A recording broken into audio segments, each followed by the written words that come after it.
Видете, значи многу е лесно да кажеме една реченица, амандманот не се прифаќа.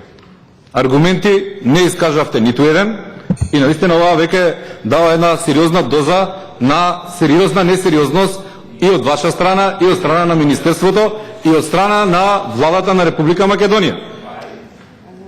Ова е булеварско решение кое што едноставно не треба, туку мора да биде завршено. Ние не можеме граѓаните на Кисела Вода 3 години да ги оставаме како слепо црево или да се жители на едно слепо црево во градот Скопје. Нити локалната самоуправа, нити вие како влада, апсолутно со ниту еден проект поголем не придонесовте за зголемување или за подобрување на квалитетот на живот на граѓаните на Кисела Вода. Овој проект или ова булеварско решение не е ставено во ниту една програма, ниту на градоначалникот на Кисела Вода, ниту на градоначалникот на градот Скопје. Ниту сега вие се одважувате барем да отпочнеме со реализација на овој проект, да одобриме средства, можеме да го видоизмениме, јас пак давам предлог, амандманот, да одобриме средства, да се отпочне веќе од таа нулта позиција со реализација на проектот. Од исклучителна важност е.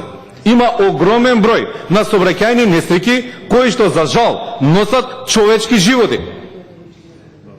Овој булевар или ова булеварско решение не е само за потребите на овие 50.000 граѓани што ги спомнав во претходниот период, од Кисела Вода, Студеничани, Зелениково и така натаму. Ова е за граѓаните на Скопје еден бенефит, огромен процент од граѓаните на аеродром, граѓаните на Гази Баба, преку булевар Србија гравитираат и доаѓаат до овој булевар кој што го користат секојдневно. Ако ги таа бројка на граѓани ја надоврзиме на оваа бројка на граѓани кои што сега ги спомнав 50.000, верувајте, ова е од битно значење, можеби за пола граѓани на градот Скопје. И сега вчера не прифативте амандман кој што се однесуваше за еден друг крај на градот Скопје, тоа е во делот на обиколницата или кон Косово. Сега не прифаќате амандман кој што е од исклучителна важност за овие граѓани, за стопанството од овој дел на градот Скопје. Тука имаме, пак ќе повторам, индустријска зона Пинтија. Ваму имавме вчера индустријска зона Визбегово. Па како оваа влада се бори или придонесува или создава услови за развој на стопанството? Мене навистина не ми е јасно. Ако не се согласуваме тука поедно за изградба на брзи сообраќајници, за растоварување на сообраќајот, тие транспортни возила да се движат многу побрзо и брз проток да има на стоки. Да не зборувам пак уште еднаш за безбедноста на граѓаните, од исклучителна важност е. Тука има тука има градинка, има училиште, има трговски објекти каде што луѓето застануваат, гравитираат, купуваат роба, стока и така натаму и така натаму. Во делот на Маркова река има еден туристички капацитет кај што голем број граѓани на градот Скопје ги посетуваат тие делови и се добри за одмор, за рекреација. Па вие во еден викенд или во еден празничен ден поминете покрај во тој дел од градот Скопје, ќе видите една невидена гужва. Луѓето одат во делот на Маркова река, Сонје, па и Сопиште делот и ја користат оваа сообраќајница. 3 фази ВМРО ДПМН, не сакам да се повторувам и да гледам во минатото што било. Одвои средства, вие бевте делото, да. Одвои средства и ги направи. И тоа не беше лесно. Таму имаше огромен број на експроприација. Еднаш проект, уште еднаш проект, трет проект. Ја не велам дека е лесно да се направи булевар. Ама и булеварот Србија што доаѓа од аеродром кон Кисела Вода и овој булевар Борис Трајковски, тие се две огромни булеварски решенија.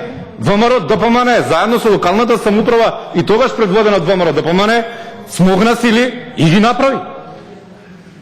И јас бев убеден дека вие навистина ќе се одважите, ќе ги убедите вашите колеги и во министерство, особено министерката, и во влада, и ќе одобрите средства за да можеме овој проект да го отпочнеме. Не значи дека овој проект со овој ребаланс, ако одвоите одредена сума на средства, ќе го завршиме. Не, апсолутно. Ние сме свесни за големината на проектот, но мораме да тргнеме од една нулта точка. Тој вектор мора да има почеток и мора да има крај. Од крајот сме далеку, ама да почнеме од почетокот. Да мрднеме 1 милиметар. Па не може вака ние на се нешто, не. Тука гледаме пратеници од градот Скопје, од Кисела Вода. Ние бевме со граѓаните викендот, ќе продолжиме и понатака. Сигурно и вие водите. И сигурно дека потребата на граѓаните од овој од ова булеварско решение е огромна. Не заслужуваат граѓаните на некогаш најголемата општина во Република Македонија пред територијалната подела 2005 година ваков однос од било која власт. ВМРО ДПМН направи многу проекти во тој дел на градот Скопје, но има проекти кои што не ги направи. И кои што нормално некоја идна власт требаше да ги направи. Прво, односот не е како што треба. Апсолутно. И јас верувам дека ова не е ваша одлука.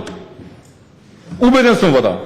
Но требало да потрошите и време да ставите аргументи на маса кога разговарате во влада врз основа на нови наши предложени амандмани и да донесете сосема спротивен заклучок од овој што сега го кажувате.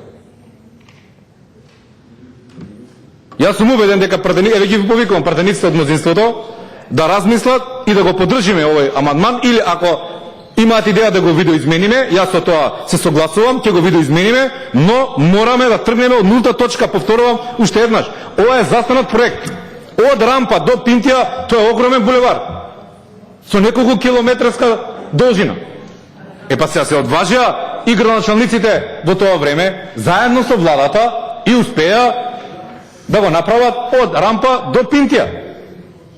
Сега, останало уште овој дел, па зошто тука да ги натлуѓе? Зошто да има толков број на сообраќајни нестајки? Зошто тие луѓе лесно да не патуваат и брзо до центарот на градот Скопје? Огромен процент на луѓе живеат таму. 50.000 по некои проценти живеат во тој дел на градот Скопје. Тоа е еден голем град. Град во град. Сега нема пари за енергетски фасади, нема пари за канализација во Усие, нема пари за ова. Зашто има пари? Зашто има пари? Ние ако не направиме брз проток или сообраќајници кои ќе обезбедат брз сообраќајен проток од сите страни кон градот Скопје, ние ќе го задушиме градот Скопје. Затоа не се подобрува, една од причините што не се подобрува квалитетот на воздухот.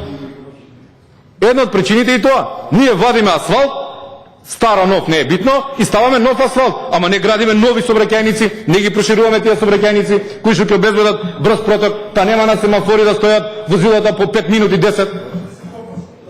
Мислам, не е само асфалтирање заради асфалтирање. И не е само проекти заради проекти. Навистина да направиме нешто квалитетно. Тие граѓани, што сега ги спомнувам, особено граѓаните на кисела вода, ако не можат локалните самоуправи или немаат буџети за вакви проекти, јас сум реален и можеби тоа така. И верувам дека е така.